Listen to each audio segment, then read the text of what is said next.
Hey loves! Ohayo! At dahil nga Yasumi na naman natin, ayan, matik nararampa na naman tayo at this time kasama natin ng ina ko. Ay pak! Apakagandang nila lang talaga. Then ayan loves, as you can see, medyo simple ang ating lipstick for today's video. Kagaya ng sinabi ko nung nakaraan, depende sa lipstick ang pupuntahan natin. Then ayan loves, walking distance lang yung lugar na pupuntahan natin for today. Malapit lang siya sa shared house namin, kaya ayan, for the lakad na muna tayo. Loves, alam nyo ba, sobrang excited ko lang today kasi napakalapit nga lang ng pupuntahan natin, and aside from that, ayan, may nakita pa akong maraming nakakimono. Ay pak, apakaganda talaga. Ayan loves, bago tayo pumunta sa destination natin, nagpunta muna kami dito sa Inokashira Koen, dito sa Kichijoji. Grabe loves, alam nyo ba, sobrang lamig dito sa Japan ngayon, as in nagne-negative na siya. At madala 0 degree na rin siya. Then ayan, syempre, hindi naman pwedeng hindi tayo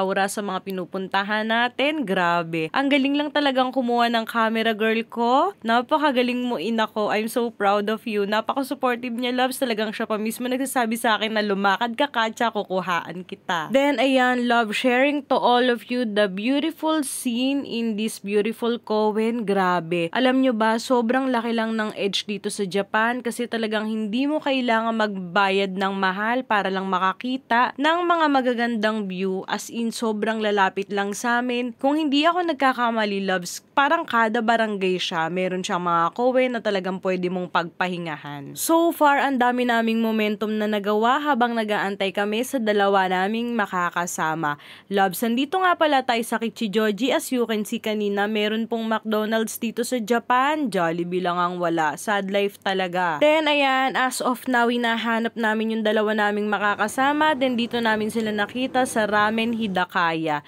Ayan, for the order na muna ang person. Loves, ilang beses na rin akong nakakakain dito sa kainan na to kasi meron din po silang branch doon malapit sa office namin at saka malapit sa shared house namin. Say hi, Ate Tin! So far, loves, I know na familiar na siya sa inyo. Kasama din po siya nating gumala sa Tokyo Metropolitan Government Building sa may Shinjuku. As of now, loves, ayan, dumating na nga yung order natin. Ayan, then kasama din natin si Ate Clarita. For sure, ngayon nyo lang siya nakita. Ayan, bukod nga pala dyan, loves, may pupuntahan tayo. Grabe, kakaibang budol to. Kaya sobrang isa pang na-excite ako kasi nga kailangan na natin, loves, ng pangginaw. And I think, ayan, mode off po ang kapitan ng mga nagtitipid na Pinay dito sa Japan. Actually, hindi naman yung mga nagtitipid lang kasi kahit yung mga Nihonjin, usually dito rin sila namimili dahil bukod sa napakaganda na minsan makakakita ka pa talaga ng may mga tag, talagang hindi pa siya nagagamit. Ayan, loves, ukay-ukay po tayo for today's video. Then, ayan po yung OOTD natin for today. Ayan, loves, napakarami nating pagpipilian. Sapatos, jamba, jacket, sweater, may t-shirt din.